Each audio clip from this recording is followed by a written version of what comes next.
I for one want to hear your theories just personally. So once we get started here, we'll be good to go. There we go. All right, how's it going? We've been on a kind of a hiatus a little bit here, but we're finally back for God of War and car troubles. car troubles, and the God of War came out, Yeah. and I disappeared into a cave. But So now we're back. We've emerged with episode 20 of the Film Planet podcast. I'm your host Nadal, Jammal. and today we're going to be breaking down just one thing on the agenda: the Avengers Infinity War. Fair warning, just before we even start, this will have spoilers. This really only the best way to just kind of go at this and see. I think everyone's going to watch this movie eventually, if they haven't already, and just kind of get in depth and really enjoy it. This is going to be a review / thoughts and future plans for Marvel down the road, kind of like we did when the trailer first came out. Yeah. So with that being said, let's just talk about not even just kind of breakdown, but our initial thoughts on the movie.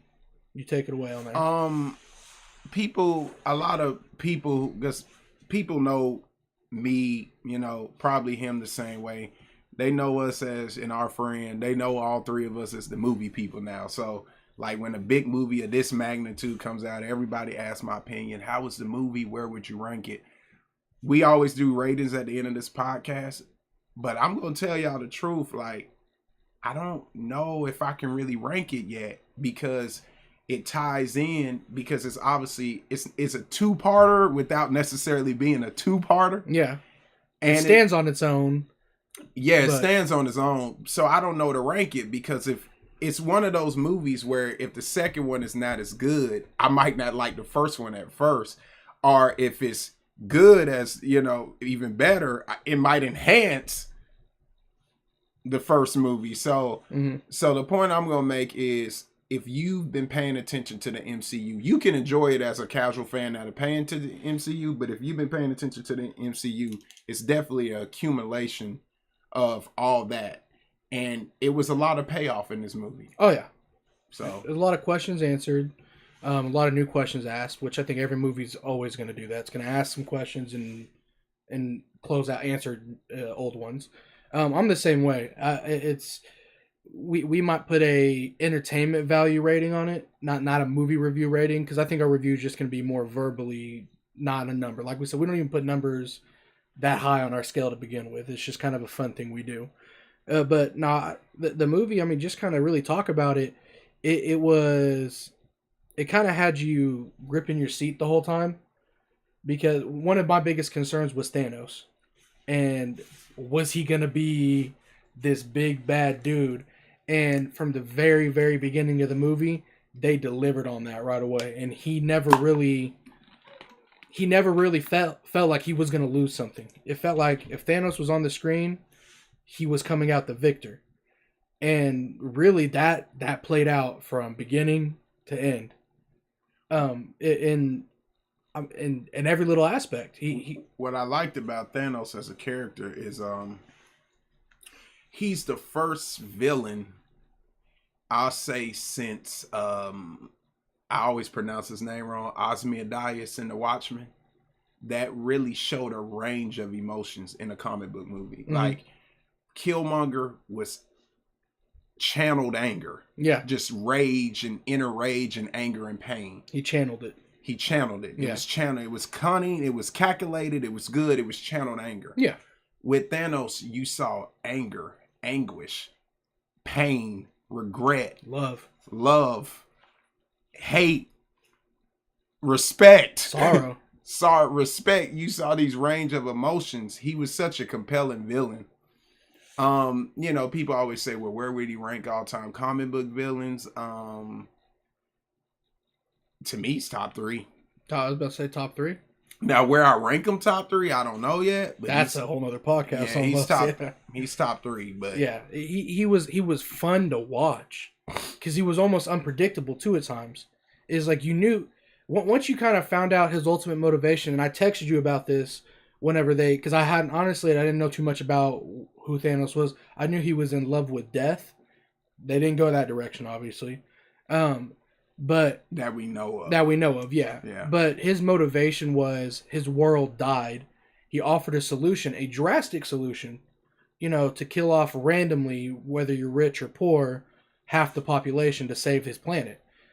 And they didn't listen to him. They basically banished him. Hence they call him the Mad Titan.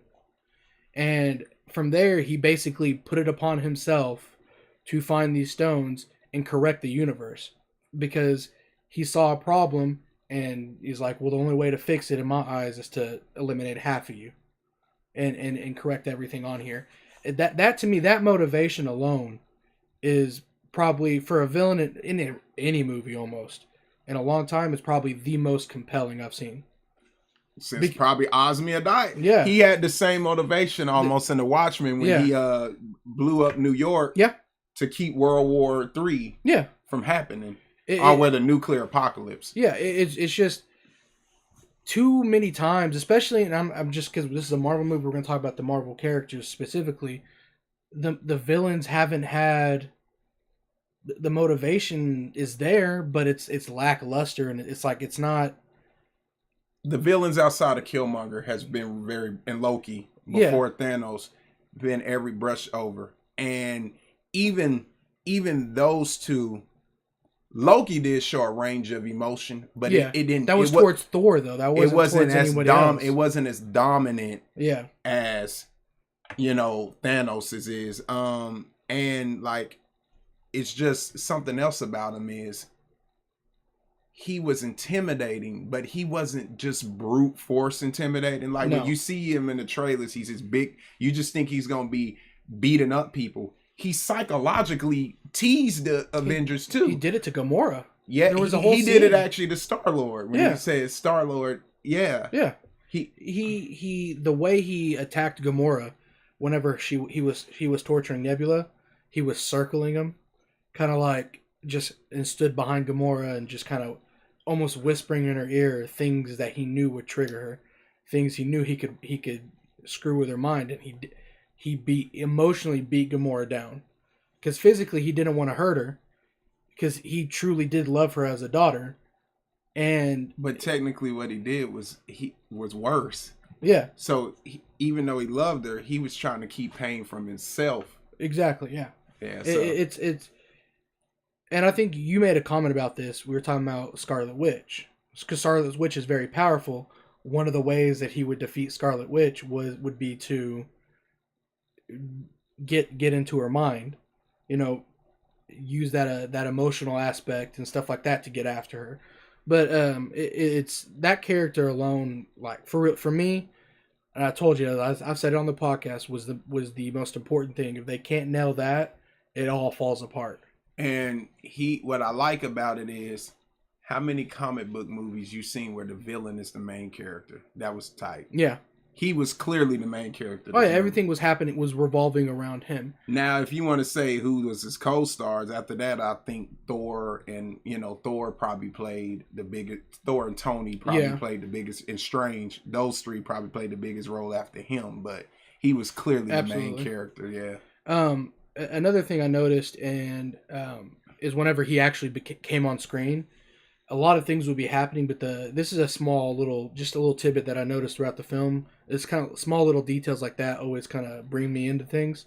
And anytime he would show up on screen, the tone would change.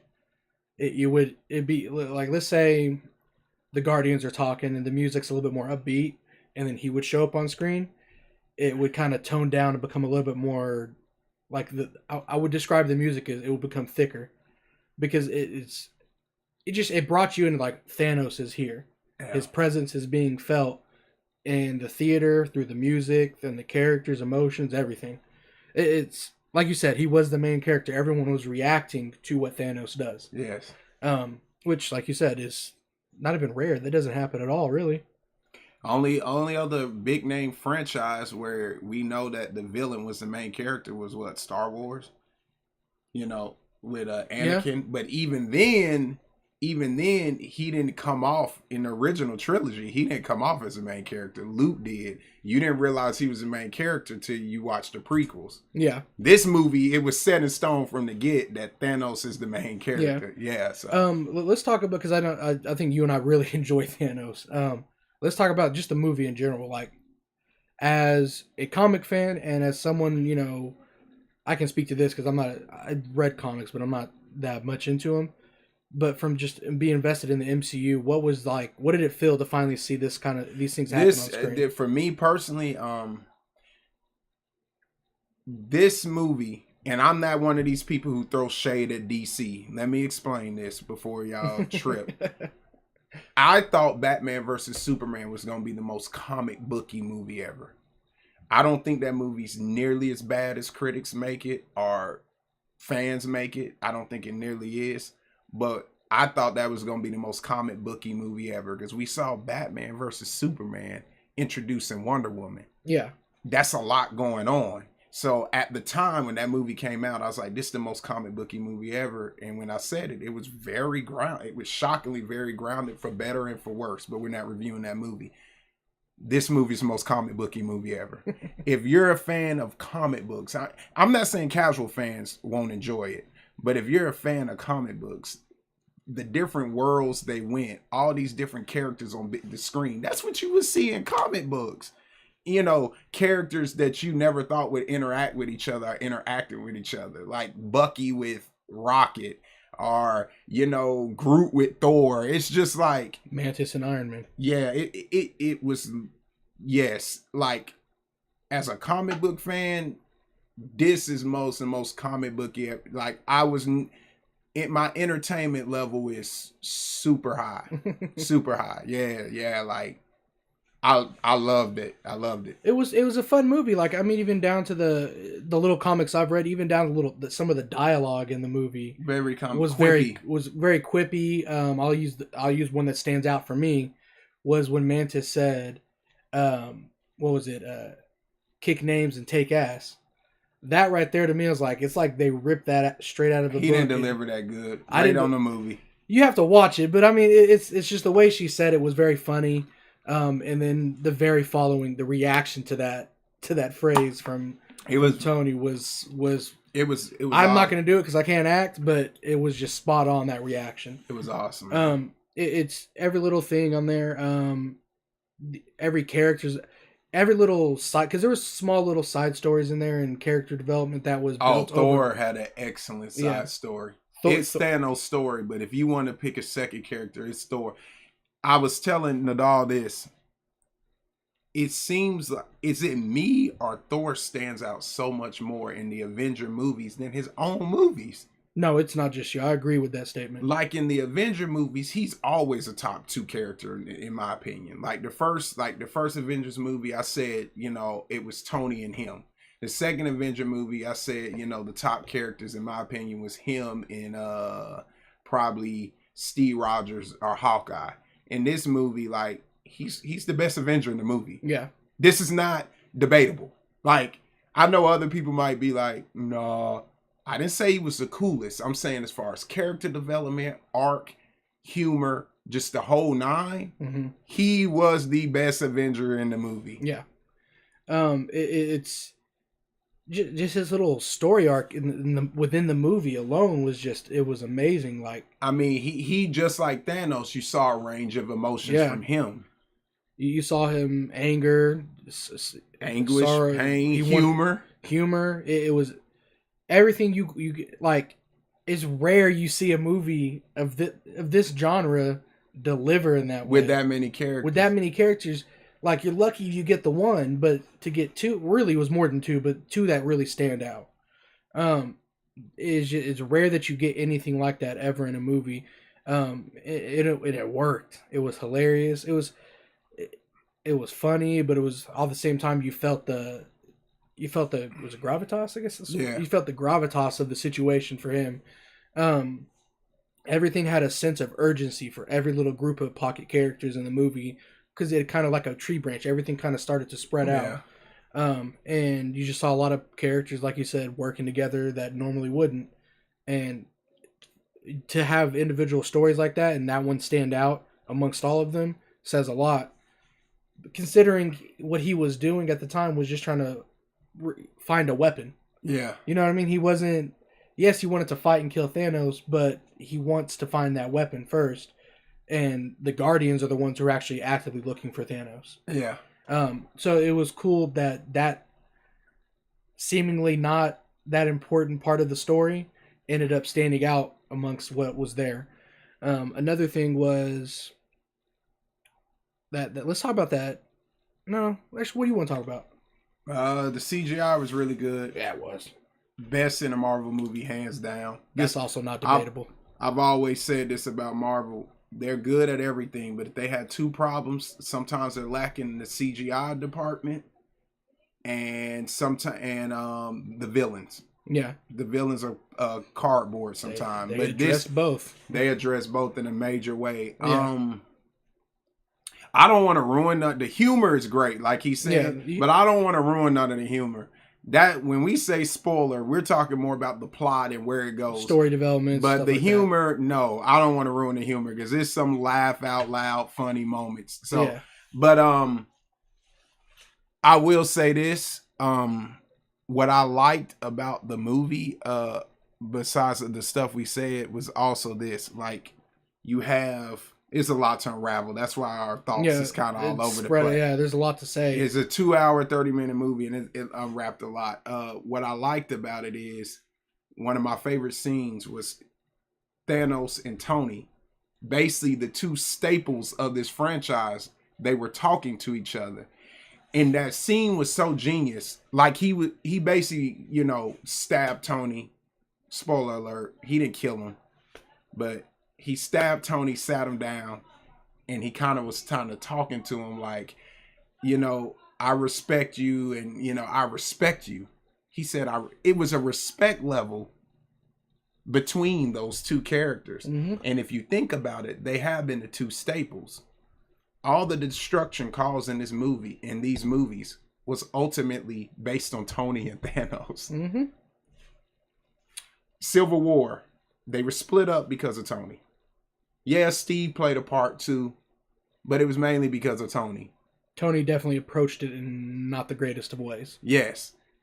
I still think Tony Stark was right. Yeah. But the way he handled it kind of pushed Steve to the brink. So it was his fault. Age of Ultron. He created that villain in that movie. Even in the first Iron Man, he was making weapons of mass destruction and tried to learn his ways. So you see basically the theme of the movie where these two characters, the biggest villain of the franchise and the biggest hero, have so many similarities. Yeah. It's a gray area. And that was just genius. A lot of foreshadowing from from past movies to possibly future movies in that little scene, that little pocket scene right there. Another thing was, and I personally like this because our mutual friend made a comment after the movie. Was I was kind of hoping he's not dead. And spoiler alert, I'm about to say it.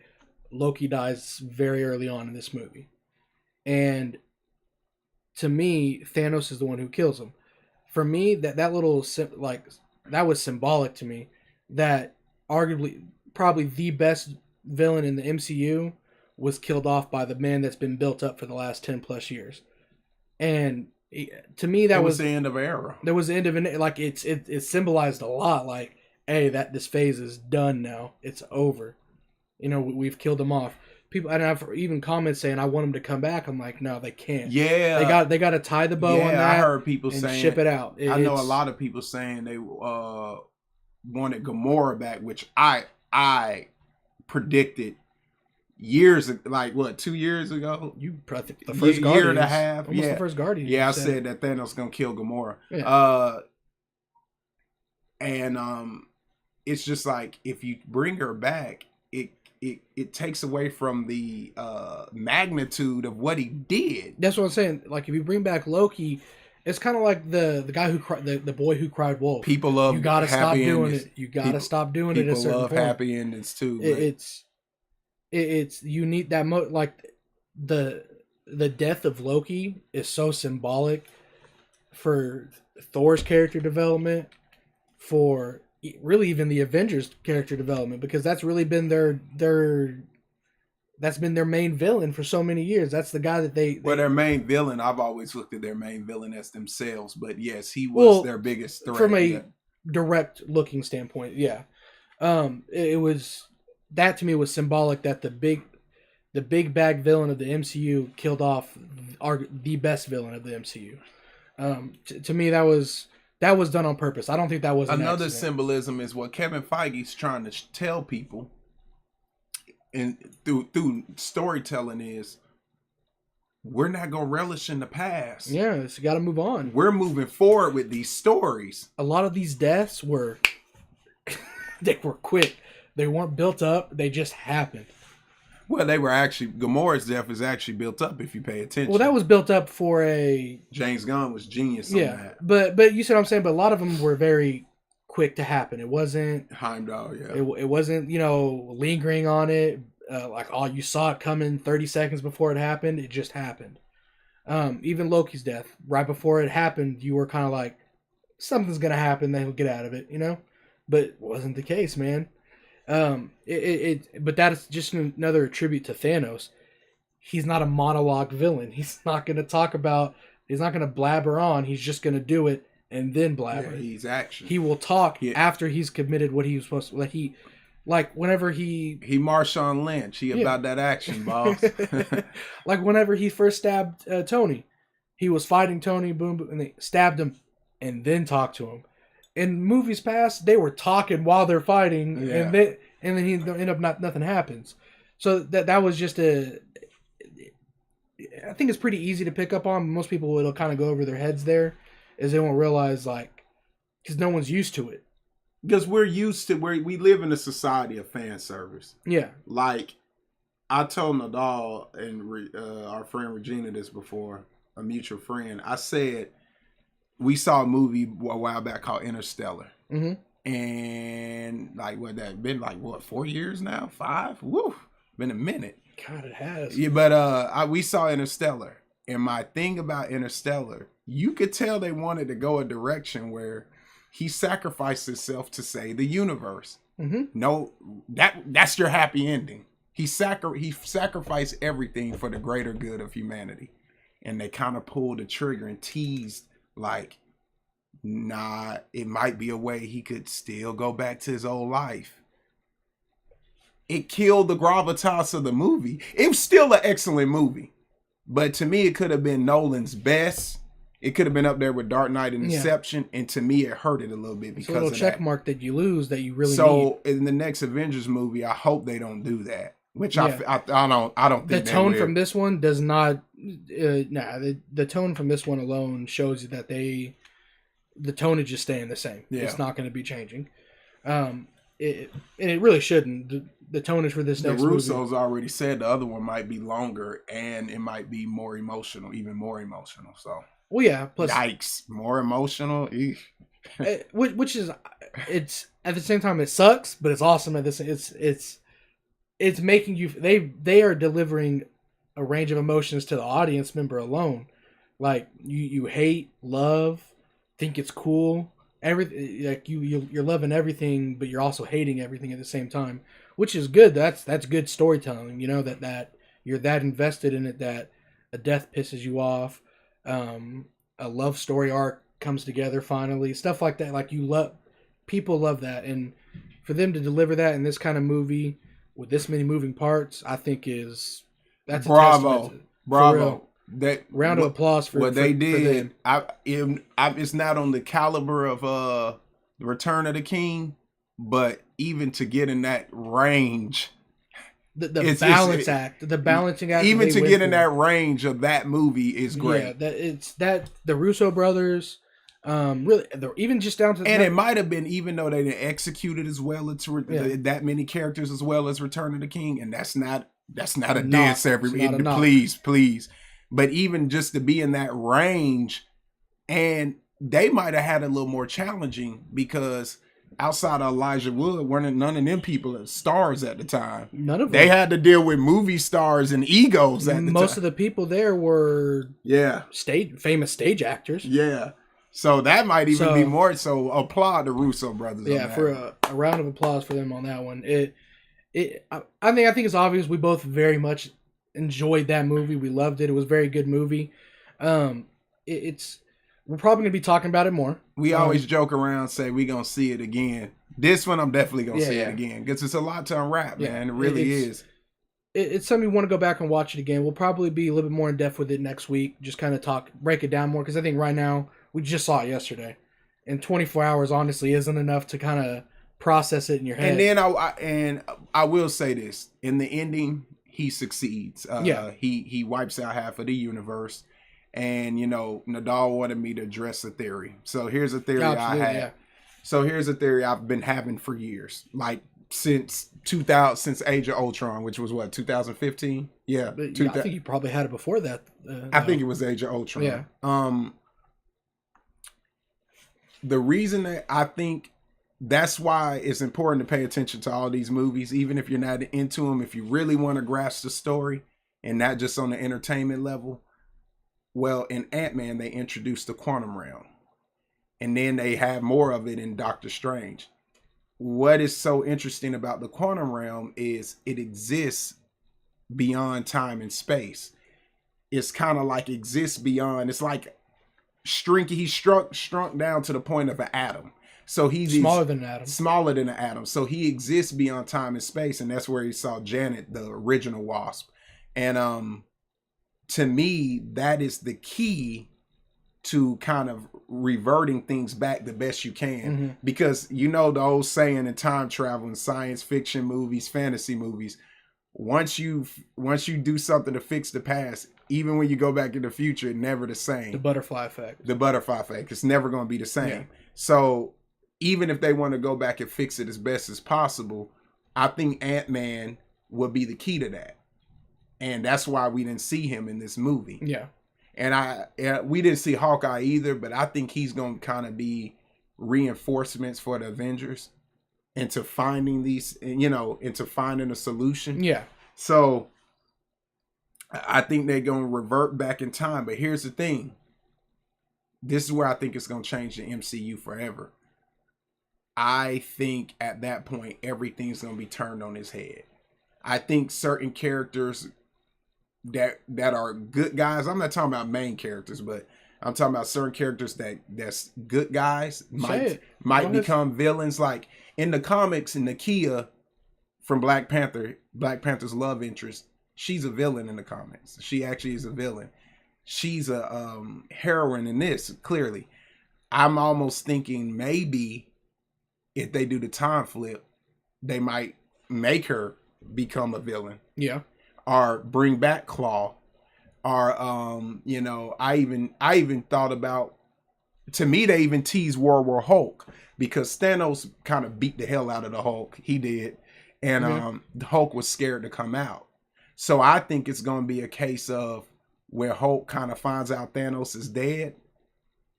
Oh, I saw what he did. Now I'm about to wreck shop. Because Thanos is the baddest man in the galaxy. Yeah. Once he's gone, I don't think he's going to die. He might.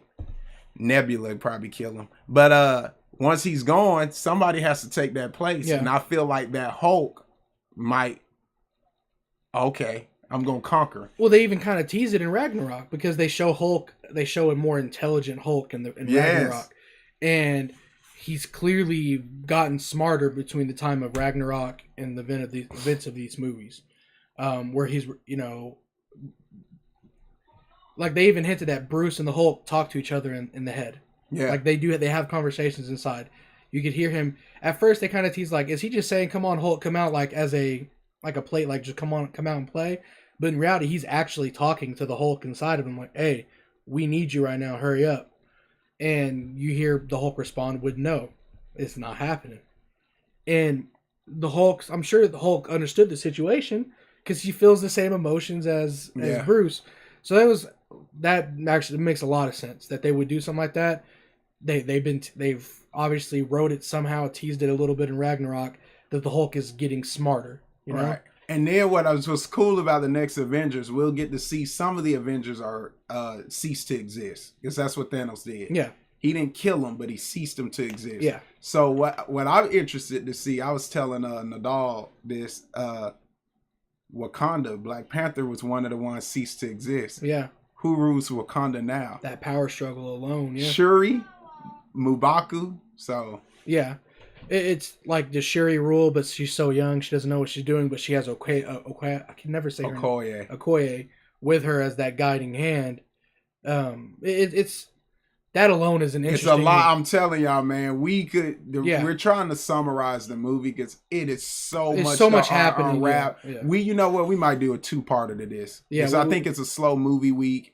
Next week, I don't think nothing major is even coming. If it does, I think you and I are we're good enough. I think we can get a movie review in there and then circle back to major this. Once we get our thoughts together. So as of right now, and even though this is a spoiler thing, I don't want to spoil little tidbits because it is a truly entertaining movie, and I don't want to spoil every little thing. It's a fun 2.5 hour ride. Also, stay for the after credit scene. There is one. That's not spoiling that there is one. Just pay attention to that one because that's fun. That leads into the next Avengers and a movie coming out in March. Because there's only 2 movies coming out for the MCU between this Avengers and the second Avengers. So Ant-Man, I think my theory might even show up in Ant-Man. Yeah. Like with the quantum realm.